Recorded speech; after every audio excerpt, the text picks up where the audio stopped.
এটা এটা হচ্ছে আমাদের নবম বর্ষ। আমরা প্রত্যেকবারই বসন্ত উৎসব করে থাকি।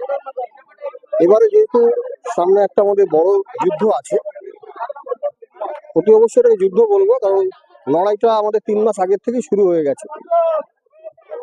বিজেপির যে চক্রান্ত চলছে, যেভাবে বৈধ ভোটারদের অবৈধ করে দেওয়ার একটা প্রচেষ্টা, তারা কিছুটা সফল হলো। মানুষ কিন্তু যে রায়টা দেবে সেটা বিজেপি সহ আরো যে আনুষঙ্গিক দলগুলো আছে তারা দেখতে পারে। আগেবারে আমরা 213, এবার আমরা আশা রাখছি যেটা 235-এর উপরে আসন নিয়ে আমরা সরকার বলবো, সেই লক্ষ্যে আমরা দৌড়াচ্ছি। এবং সেই আনন্দে সামিল হওয়ার জন্য আজকের এই প্রভাত ফেরি, যে আমাদের এই যে যুদ্ধ, সেটা সূচনা করলাম। সূচনা করতে গেলে তো একটা সুন্দর অনুষ্ঠান লাগে। এই সুন্দর অনুষ্ঠানের মাধ্যমে একটা যুদ্ধের সূচনা আমরা করলাম। যুদ্ধ মানে এই নয় যে ঢাল তরোয়াল নিয়ে আমরা যুদ্ধ নামেছি। যুদ্ধ হচ্ছে মানুষের মন জয় করার জন্য। যে যুদ্ধে আমরা প্রায় 90% এগিয়ে রয়েছি। দেখতে পাচ্ছেন, আসার সময় আমরা মেন রাস্তা দিয়ে মেন রাস্তা দিয়ে আসার এই কারণে, কারণ গলি গলি যত রাস্তা আছে সমস্ত রাস্তার কাজ চলছে।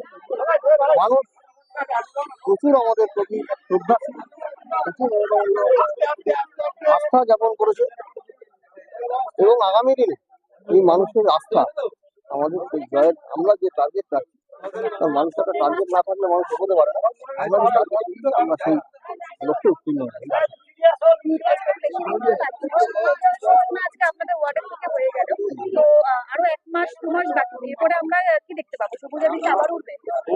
উঠবেই, এবং মানুষকে নিয়ে,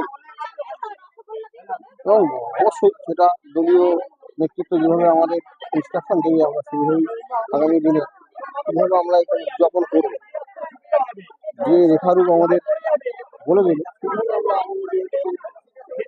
কারণ যত ওয়ার্ডের কাজকর্ম চলছে, একটু উপর মুহূর্তে যেভাবে স্যাংশন হয়ে আসছে, আমরা সেভাবে তার লক্ষ্যে চলেছি। সাধারণ মানুষ খুব খুশি, কারণ আমাদের ওয়ার্ডে সকাল 9টার থেকে বিকেল 4টে-5টা অব্দি আমরা ওয়ার্ডে ঘুরি। তাতে মানুষের একটা মনের মধ্যে প্রচুর প্রকৃত, আর সব থেকে মাস্টার স্ট্রোক হয়েছে যে বেকার ভাতা এবং লক্ষ্মীর ভাতা। মানুষ পজিটিভ দিক, কারণ মানুষের হাতে যত অর্থ থাকবে তাতে অর্থনৈতিক অবস্থা তত উন্নত হবে। এটা আমরা অর্থনীতি যারা আছে তারাই এই ছাত্রছাত্রী দিয়ে গেছে, তারাই এটা প্রকাশ করে।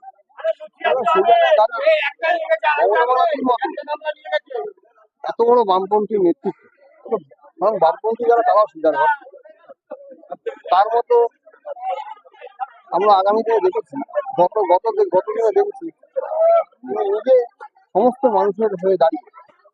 সেখানে কিন্তু বিজেপি মানুষও বাদ হয়েছে, বিএ মানুষও বাদ হয়েছে, মানুষও বাদ হয়েছে, সবার হয়ে তিনি সুপ্রিম কোর্টের বিজেপি সবার।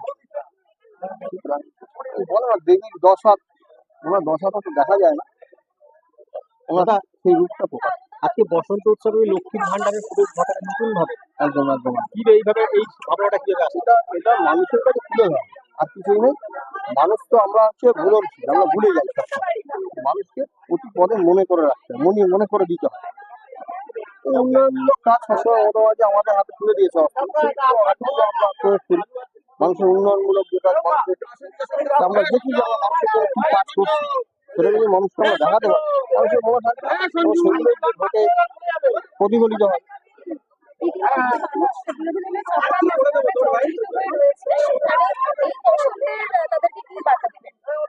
বসন্ত উৎসব মানে তো সবাইকেই আহ্বান করি। আর আমার বলে তো আমি ওইভাবে আলাদা করে কিছু দেখি না, আমার সঙ্গে মোটামুটি সবার সম্পর্ক কোনো সিপিএম বা বিজেপি বলে।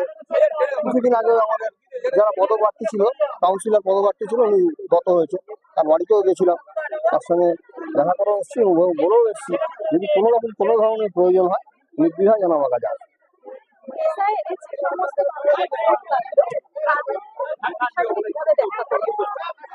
এটা প্রথমেই বললাম যে এটা তো বিজেপি এবং একটা চক্রান্ত, সেই চক্রান্তকে যাতে ধূলিসাৎ করে দেওয়া যায় সেই জন্য আমাদের মাননীয় মুখ্যমন্ত্রী নিজে স্বয়ং দেবী দুর্গার রূপ নিয়ে সুপ্রিম কোর্টে লড়াই করে এসছে। এবং আপনারা দেখতে পেলেন যে এরা তাতে আমরা কিন্তু এই যে জয়ের মুখ দেখিনি, মানুষের একটা যে মানে ভীতি সঞ্চার হয়েছিল মনে, কিছুটা হলো সেই ভীতিটাকে দূর করা গেছে। কমিশনের হাত থেকে এখন জুডিশিয়াল ডিপার্টমেন্টে চলে এসছে।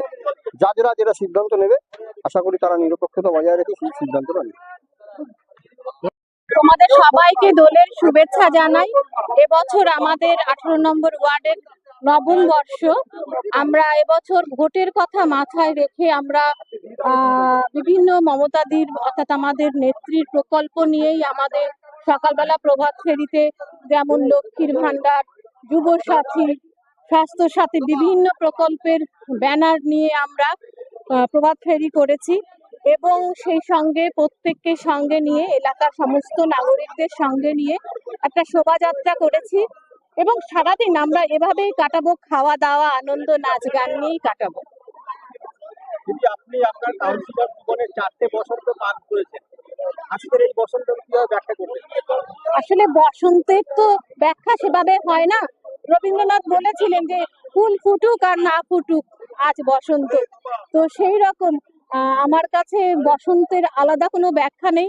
আমি মনে করি মানুষকে আমি পরিষেবা দিয়ে আমার বসন্তকে আমি ব্যাখ্যা করতে চাইছি। আমার বসন্ত মানুষের পরিষেবাই আমার বসন্ত। কাল হোলি, সবাইকে কি বলবি?